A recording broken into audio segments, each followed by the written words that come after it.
आज हम एक ख़ुसूसी टॉपिक पे बात करेंगे जो कि मर्दों से रिलेटेड है। वो है मर्दाना कमज़ोरी और इरेक्शन तनाव, जिस्म के अंदर जो कमज़ोरी आ जाती है उसके ऊपर हम बात करेंगे। तो इस पे जुड़े रहिएगा मेरे साथ। और मेरा नाम डॉक्टर आसिफ रज़ा ज़ैदी है। I am assistant professor of gastroenterology and hepatology Sheikh Zayed hospital Lahore. I am working as a consultant gastroenterologist Farooq hospital Allama Iqbal town.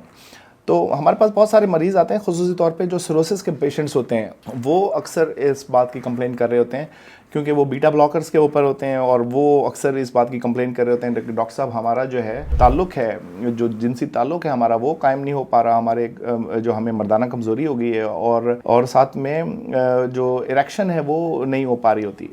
तो मैं आज आपको कुछ सिरोसिस के हवाले से भी और कुछ खुराक के हवाले से भी कोई ऐसी चीज़ें बताऊंगा जो आप अपनी खुराक में शामिल करके, तो इसमें जो आपकी क़ुव्वत-ए-बा है, जो मर्दाना ताकत है और कमज़ोरी है, उसको बहुत अच्छे से इम्प्रूव कर सकते हैं। तो और ये बहुत इफ़ेक्टिव है, असरदार है, अब इरेक्शन के लिए भी और मर्दाना ताकत के लिए, दोनों के लिए। तो 2024 में एक रिपोर्ट शाया हुई, एक रिसर्च की गई जिसमें साइंसदानों ने सिस्टमिक रिव्यू और मेटा एनालिसिस किया गया। बहुत सारी स्टडीज़ को मिलाकर सिर्फ एक चीज़ पर फोकस किया गया और इस चीज़ का जो उसकी आपकी फर्टिलिटी पे जो क्या असर पड़ता है उसको देखा गया। इन तमाम रिसर्च पेपर के देखने के बाद उन्होंने 4 स्टडीज़ चुनी जिसमें से 875 लोग शामिल थे। उन लोगों ने ये चीज़ें लगातार 3 महीने तक खाईं और इस रिसर्च में मर्द और ख़वातीन दोनों शामिल थे।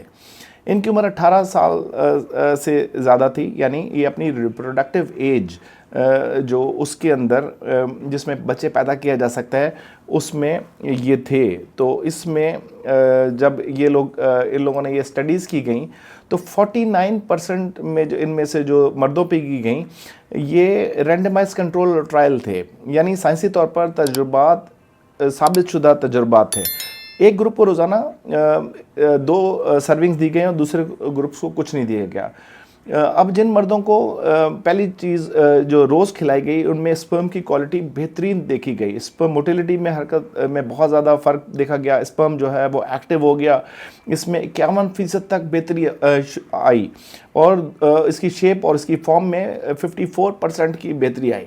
और स्पर्म मॉर्फोलॉजी में भी जो हमल कंसीव करने के लिए बहुत ज़्यादा इम्पॉर्टेंट होती है, इसके स्पर्म की क्वालिटी में भी बहुत ज़्यादा बेहतरी आई। और सबसे ज़बरदस्त चीज़ स्पर्म वाइटलिटी, जिंदा दिली यानी हयात, 61% जो है वो उसमें एक्टिव स्पर्म्स देखे गए, स्पर्म्स में इजाफा देखा गया। अब ये चीज़ थी क्या, इस पे बात करते हैं। ये थे हमारे नट्स, यानी मेवाजात, बादाम, अखरोट, पिस्ते, आपके जो है हेज़ल नट्स वगैरह शामिल हैं। इस स्टडी में 75 ग्राम वाले जो नट्स हैं, अखरोट हैं, वो 3 माह तक मुसलसल दिए गए। दूसरी स्टडी में 60 ग्राम मिक्स्ड नट्स दिए गए 14 हफ्तों तक रोज़ाना। इस मिक्सचर में शामिल थे 30 ग्राम वाले नट्स, 15 ग्राम बादाम और 15 ग्राम हेज़ल नट्स।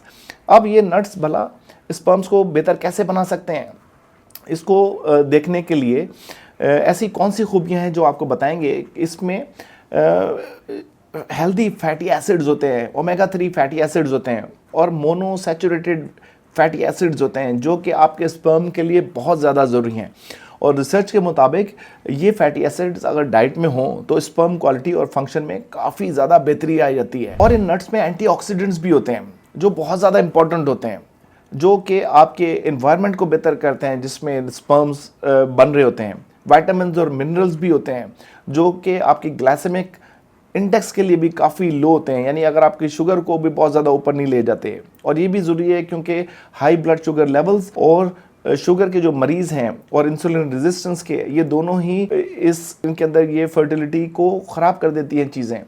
तो अब इन नट्स के साथ आप बेहतर तौर पे अपना पंप की क्वालिटी को बेहतर कर सकते हैं। अब आए हम बात करते हैं इरेक्शन के ऊपर।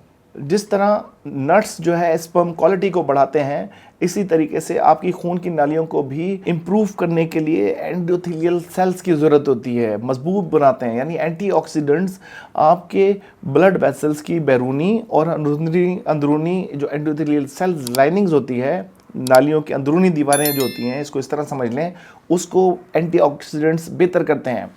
इनमें एक नाम का अमीनो एसिड्स होता है जो नाइट्रिक ऑक्साइड होता है, जो कि आपके लिए बहुत ज़्यादा ज़रूरी होता है। आर्जिनिन सबसे बेहतरीन बात है इसमें, आर्जिनिन वो नाइट्रिक ऑक्साइड वो केमिकल है जो मॉलिक्यूल है जिसके बगैर तनाव इरेक्शन नहीं आ पाता। अगर आपको नाइट्रिक ऑक्साइड आपका अच्छा नहीं है, आपके जिस्म में आर्जिनिन की कमी हुई भी है, तो आपको इरेक्शन होने के चांसेस कम हो जाएंगे।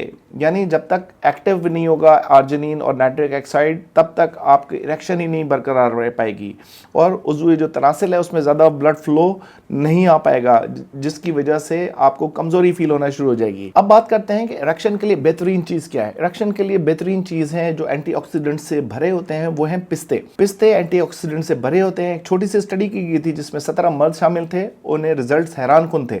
इनकी इरेक्शंस बेहतर हो गई और इनके अंदर 100 ग्राम्स उनको रेगुलरली पिस्ते खिलाए गए और सिर्फ ये कहा ही नहीं गया बल्कि इसे चेक भी किया गया कि इनका डॉपलर अल्ट्रासाउंड किया गया।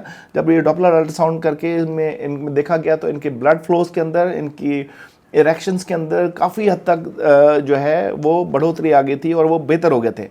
लेकिन ये बात बहुत ज़रूरी है कि स्टडी ज़्यादातर हेल्दी सेहतमंद नौजवानों पर की गई हैं। तो ऐसा नहीं कि हर इंसान जिन्हें अलग अलग हेल्थ के मसाइल हैं इनमें भी इनका एक जैसा असर होगा। यानी एक बात ज़रूर कहूँगा कि अगर आप रोज़ाना अपनी एक्सरसाइज और अपने जिस्म को रेगुलर वर्जिश वगैरह भी करें तो आपकी सेहत के लिए, आपकी सेक्सुअल के इरेक्शन के लिए, आपकी स्पर्म की क्वालिटी के लिए वो बेहतर होगा। तो आपने अपनी इसमें सबसे ज़्यादा आपके एक और चीज़ आती है, वो है टेस्टोस्टेरोन का लेवल। अगर आपका टेस्टोस्टेरोन का लेवल कम हो रहा है तो आपने रोज़ाना बाइसेप, ये जो बाइसेप्स हैं आपके, इनकी एक्सरसाइजेस करनी है। ये आपके बाइसेप की एक्सरसाइज आपका टेस्टोस्टेरोन के लेवल को इम्प्रूव करती हैं। दूसरा, आपने स्क्वाट्स लगानी है, आपने उठक बैठकें करनी है, कम से कम 3 से 4 सेट उठक बैठकों के करने हैं, जिसके साथ में आपका टेस्टोस्टेरोन लेवल जो है वो बहुत ज़्यादा बूस्ट होगा, जिसके साथ में आपको आपकी सेक्सुअल इरेक्शन के अंदर, आपको आपकी जो स्पर्म क्वालिटी के अंदर बहुत ज़्यादा बेहतरी आएगी। चौथी चीज़ जो है वो स्ट्रेस कंट्रोल है। अगर आपको स्ट्रेस में रहते हैं, कॉर्टिसोल लेवल ज़्यादा हाई रहता है, तो ज़्यादा चांसेस हैं कि आपको ब्लड प्रेशर हो जाएगा, आपको शुगर का शिकार हो जाएंगे। हर वक्त तनाव में ना रहें, एक्सरसाइज करें, नींद पूरी करें, अच्छी खुराक लें, पिस्ते बादाम खाएँ, अखरोट खाएँ, खुश दिल रहें और अपना और अपने इर्द गिर्द के लोगों का बहुत ज़्यादा ख्याल रखें। अगर आपको ये वीडियो अच्छी लगी हो तो चैनल को ज़रूर सब्सक्राइब करें, इस वीडियो को लाइक और शेयर करें ताकि आगे भी आपको अच्छी से अच्छी मालूमाती वीडियो मिलती रहे। अस्सलाम वालेकुम।